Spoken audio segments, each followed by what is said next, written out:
9th standard മാത്സിലെ 14ാമത്തെ ചാപ്റ്ററായ proportion എന്ന ചാപ്റ്ററിലെ page number 230 മൂന്നാമത്തെ question ആണ് എക്സ്പ്ലെയിൻ ചെയ്യുന്നത്.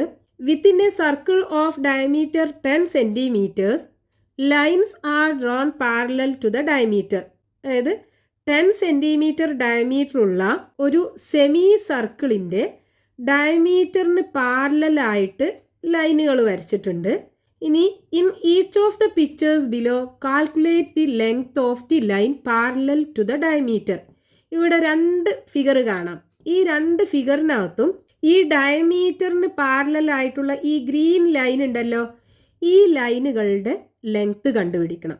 ഇനി അതിലെ രണ്ടാമത്തെ question, does the length of the parallel line change proportionally with respect to the distance from the top of the semi circle, explain the reason. ഈ ഡയമീറ്ററിന് പാരലലായിട്ട് വരക്കുന്ന ഈ ലൈൻ ഉണ്ടല്ലോ, ഇതിൻ്റെ ലെങ്ത് മാറുന്നത് ഈ ടോപ്പിൽ നിന്ന് ഈ പാരലൽ ലൈനിലേക്കുള്ള ഡിസ്റ്റൻസിന് പ്രപ്പോർഷണൽ ആയിട്ടാണോ എന്നാണ് ചോദിച്ചിട്ടുള്ളത്. റീസൺ പറയാനും പറഞ്ഞിട്ടുണ്ട്. അപ്പോൾ ഇവിടെ നമുക്ക് ക്വസ്റ്റ്യനകത്ത് ഈ സെമി സർക്കിളിൻ്റെ ഡയമീറ്റർ തന്നിട്ടുണ്ട് 10 സെന്റിമീറ്റർ. ഈ ഡയമീറ്ററിന് പാരലലായിട്ട് ലൈനുകൾ വരച്ചിട്ടുണ്ട്. ഇനി ഇവിടെ ഈ ടോപ്പിൽ നിന്ന് 1 സെന്റിമീറ്റർ ഡിസ്റ്റൻസിലുള്ള ഈ ലൈനിൻ്റെ ലെങ്ത്ത്, അതായത് ഈ പാരലൽ ലൈനിൻ്റെ ലെങ്ത്ത് കണ്ടുപിടിക്കണം. അതേപോലെ 2 സെന്റിമീറ്റർ ഡിസ്റ്റൻസിലുള്ള ഈ പാരലൽ ലൈനിൻ്റെ ലെങ്ത്ത് നമുക്ക് കണ്ടുപിടിക്കണം. അപ്പോൾ അതിന് നമുക്ക് എന്ത് ചെയ്യാം? ഇതല്ലേ ഈ സർക്കിളിൻ്റെ സെൻറ്റർ എന്ന് പറയുന്നത്. ഈ സെൻറ്ററിന് ഈ പാരലൽ ലൈൻ എന്ന് പറയുന്നത് ഈ സർക്കിളിൻ്റെ കോഡാണ്, അതായത് ഞാണാണ്. അതിലേക്ക് ഒരു പെർപെൻഡിക്കുലർ അല്ലെങ്കിൽ ലംബം വരയ്ക്കുക. അപ്പോൾ ഈ പെർപെൻഡിക്കുലർ എന്ത് ചെയ്യും? ഈ കോഡിനെ 2 ഈക്വൽ പീസുകളാക്കിയിട്ട് കട്ട് ചെയ്യും. ഇനി ഇവിടുന്ന് ഈ സെൻറ്ററിന് ഈ ടോപ്പ് വരെയുള്ള ദൂരം എന്ന് പറയുന്നത് ഈ സർക്കിളിൻ്റെ റേഡിയസും ആണല്ലോ. അപ്പോൾ ഈ സർക്കിളിൻ്റെ റേഡിയസ് എന്ന് പറയുന്നത് 5 സെന്റിമീറ്റർ ആണ് ഉണ്ടാവുക. ഡയമീറ്റർ 10 സെന്റിമീറ്റർ ആണ്. അപ്പോൾ റേഡിയസ് 5 സെന്റിമീറ്റർ ആയിരിക്കും. അപ്പോൾ ഈ പെർപെൻഡിക്കുലർ ഇവിടെ ടച്ച് ചെയ്യുന്ന ഈ പോയിന്റിൽ നിന്ന് ഇങ്ങോട്ടുള്ള ദൂരം എത്രയായിരിക്കും? 5 സെന്റിമീറ്ററിന് 1 സെന്റിമീറ്റർ പോയതല്ലേ. അതായത് ഈ ലെങ്ത്ത് 4 സെന്റിമീറ്റർ ആണ് ഉണ്ടാവുക. ഇനി നമുക്ക് എന്ത് ചെയ്യാം? ഈ സെൻറ്ററിന്ന് ഈ പോയിന്റിലേക്ക് വരയ്ക്കുക. അതായത് സർക്കിളിൻ്റെ റേഡിയസ് 5 സെന്റിമീറ്റർ ആണ്. അപ്പോൾ ഇവിടെ നമുക്കൊരു റൈറ്റ് ആംഗിൾഡ് ട്രയാങ്കിൾ കിട്ടിയാലോ. Triangle ABC. ഇനി നമുക്ക് ഈ റൈറ്റ് ആംഗിൾഡ് ട്രയാങ്കിളിനകത്ത് പൈതഗോറസ് തിയറം അപ്ലൈ ചെയ്ത് കഴിഞ്ഞാൽ ഈ AC-യുടെ ലെങ്ത് കിട്ടും. ഈ AC-യും ഇവിടുന്ന് ഇങ്ങോട്ടുള്ള ദൂരം ഈക്വൽ അല്ലേ. അപ്പോൾ അത് രണ്ടും കൂടെ ആഡ് ചെയ്ത് കഴിഞ്ഞാൽ നമുക്ക് ഈ പാരലൽ ലൈനിൻ്റെ ലെങ്ത് കിട്ടും. അപ്പോൾ എങ്ങനെ എഴുതാം? ഒന്നാമത്തെ ഫിഗറിൽ ഈ പോയിന്റ് എന്താണ്? ഇവിടെ നിന്നുള്ള ഡിസ്റ്റൻസ് എന്ന് പറയുമ്പോൾ ഇത് പെർപെൻഡിക്കുലർ ആണ്. അത് നമ്മൾ നേരെ ഈ സെൻറ്റർക്ക് ജോയിൻ ചെയ്ത് കഴിഞ്ഞാൽ നമുക്ക് ഇവിടെ പെർപെൻഡിക്കുലർ ആണ് കിട്ടുക. അപ്പോൾ BC പെർപെൻഡിക്കുലർ ടു AC ആണ്. BC is perpendicular to AC.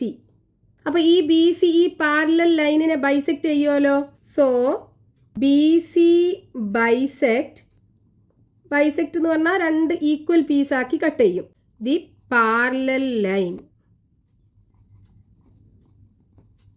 And BC-യുടെ ലെങ്ത് എന്തായിരിക്കും? BC is equal to radius എത്രയാ? 5 സെന്റിമീറ്റർ. അതിന്ന് ഈ ഡിസ്റ്റൻസ് കുറക്കുക, 1 സെന്റിമീറ്റർ കുറക്കുക, ഈക്വൽ ടു 4 സെന്റിമീറ്റർ. ഇനി apply Pythagoras theorem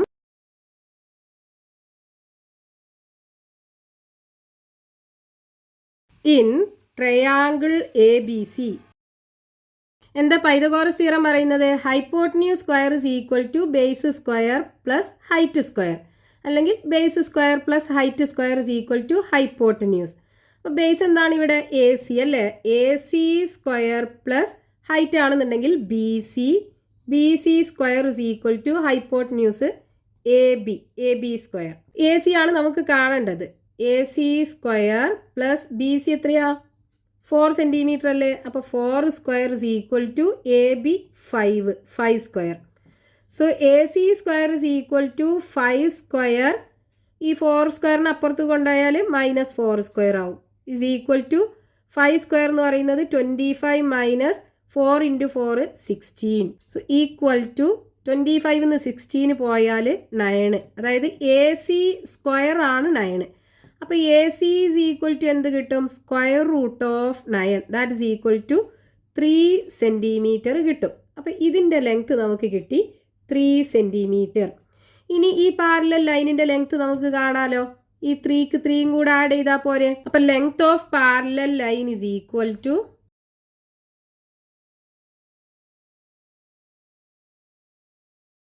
3 + 3 equal to 6 centimetre.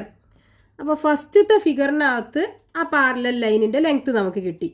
ഇനി രണ്ടാമത്തെ ഫിഗറിനകത്തും ഇതേപോലെ നമുക്ക് ഈ പാരലൽ ലൈനിൻ്റെ ലെങ്ത്ത് കണ്ടുപിടിക്കണം. അപ്പോൾ ഇവിടെ നമുക്ക് ഈ ഡിസ്റ്റൻസ് എന്ത് ചെയ്യുക? ഈ സെൻറ്ററിലേക്ക് എക്സ്റ്റെൻഡ് ചെയ്തിട്ട് ആ പെർപെൻഡിക്കുലർ വരയ്ക്കുക.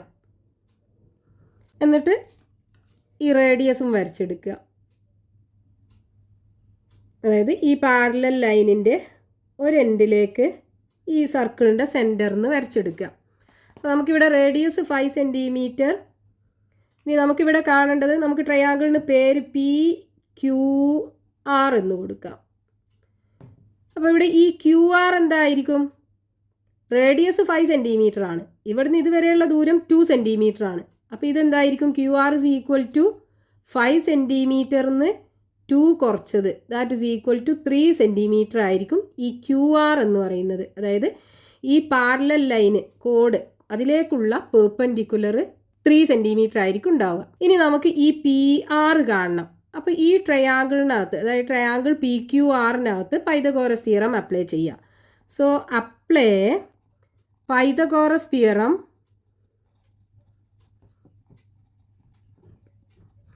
In triangle PQR. എന്താണ്? Base square plus height square is equal to hypotenuse square അല്ലേ? ബേസ് എന്താണ്? PR square plus height QR square is equal to hypotenuse PQ square. ഇനി PR ആണ് നമുക്ക് കാണേണ്ടത്. അപ്പോൾ PR സ്ക്വയർ പ്ലസ് QR എന്താണ്? 3 centimetre അല്ലേ? അപ്പോൾ 3 square is equal to PQ എന്ന് പറയുന്നത് 5 സെൻറ്റിമീറ്റർ, 5 സ്ക്വയർ. അപ്പോൾ PR square is equal to 5 square. ഈ 3 സ്ക്വയറിന് അപ്പുറത്തേക്ക് കൊണ്ടുപോയി കഴിഞ്ഞാൽ -3 സ്ക്വയർ ആയി മാറും. സോ ഈക്വൽ ടു 5ൻ്റെ സ്ക്വയർ 25 മൈനസ് 3ൻ്റെ സ്ക്വയർ 9. 25 നിന്ന് 9 പോയി കഴിഞ്ഞാൽ ബാക്കി 16 ആണ് ഉണ്ടാവുക. അതായത് PR square is equal to 16. നമുക്ക് PR അല്ലേ വേണ്ടത്? അപ്പോൾ PR is equal to square root of 16, that is equal to എന്ത് കിട്ടും? 16ൻ്റെ സ്ക്വയർ റൂട്ട് 4 സെൻറ്റിമീറ്റർ അല്ലേ? അപ്പോൾ ഇവിടെ ലെങ്ത് ഓഫ് പാരലൽ ലൈൻ എന്താണ്? ഇവിടെ 4 ആണെന്നുണ്ടെങ്കിൽ ഇവിടെയും 4. അപ്പോൾ 4 + 4 8 സെൻറ്റിമീറ്റർ കിട്ടും. അപ്പോൾ length of parallel line is equal to 4 + 4 is equal to 8 centimetre.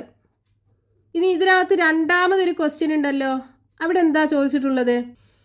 ഈ പാരലൽ ലൈനിൻ്റെ ലെങ്ത്ത് മാറുന്നത് ഈ ടോപ്പിൽ നിന്ന് ഈ പാരലൽ ലൈനിലേക്കുള്ള ഡിസ്റ്റൻസിന് പ്രപ്പോർഷണൽ ആയിട്ടാണോ എന്ന് ചോദിച്ചിട്ടുണ്ട്. അപ്പോൾ ഇവിടെ നമുക്ക് ഈ രണ്ട് ഫിഗറിനും നമ്മൾ ഈ ഡിസ്റ്റൻസ് ആദ്യത്തെ കേസിൽ എന്താണ്? 1 സെൻറ്റിമീറ്റർ അല്ലേ? അപ്പോൾ പാരലൽ ലൈനിൻ്റെ ലെങ്ത്ത് എന്തായിരുന്നു? ലൈൻ ലെങ്ത്ത് നമുക്ക് കിട്ടിയത് എന്താ? 6 സെൻറ്റിമീറ്റർ അല്ലേ? അപ്പോൾ ഇവിടെ 6 സെൻറ്റിമീറ്റർ ആണ് നമുക്ക് കിട്ടിയത്. ഇനി രണ്ടാമത്തെ കേസിൽ ഈ ഡിസ്റ്റൻസ് എത്രയാ? 2 സെൻറ്റിമീറ്റർ അല്ലേ? അപ്പോൾ നമുക്ക് പാരലൽ ലൈനിൻ്റെ ലെങ്ത്ത് കിട്ടിയത് 8 സെൻറ്റിമീറ്റർ ആണ്. അപ്പോൾ ഇവിടെ 1 സെൻറ്റിമീറ്ററിന്ന് 2 സെൻറ്റിമീറ്റർ ആവാൻ നമ്മൾ 2 കൊണ്ട് മൾട്ടിപ്ലൈ ചെയ്തു. ഇനി 6ന്ന് 8 ആവാൻ എന്തുകൊണ്ടാണ് മൾട്ടിപ്ലൈ ചെയ്യേണ്ടത്? 4/3 കൊണ്ടല്ലേ മൾട്ടിപ്ലൈ ചെയ്യേണ്ടത്. അപ്പോൾ ഇവിടെ രണ്ടിടത്തുള്ള സ്കെയിൽ ഫാക്ടർ ഡിഫറെൻ്റ് ആണ് അല്ലേ? ഈ ഡിസ്റ്റൻസ് മാറുന്ന അതേ തോതിലല്ല ഈ പാരലൽ ലൈനിൻ്റെ ലെങ്ത്ത് മാറുന്നത്. അപ്പോൾ രണ്ടും തമ്മിൽ പ്രപ്പോർഷണൽ അല്ല. അപ്പോൾ നമുക്ക് പറയാം, സിൻസ് ദ ഡിസ്റ്റൻസ്,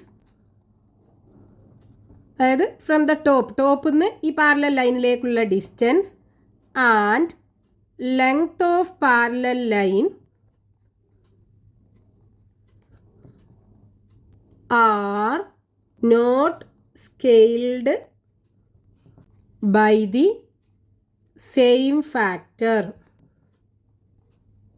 അതുകൊണ്ട് എന്ത് പറയാം? ഈ പാരലൽ ലൈനിൻ്റെ ലെങ്ത്ത് മാറുന്നത് ഈ ഡിസ്റ്റൻസിന് പ്രപ്പോർഷണൽ ആയിട്ടല്ല.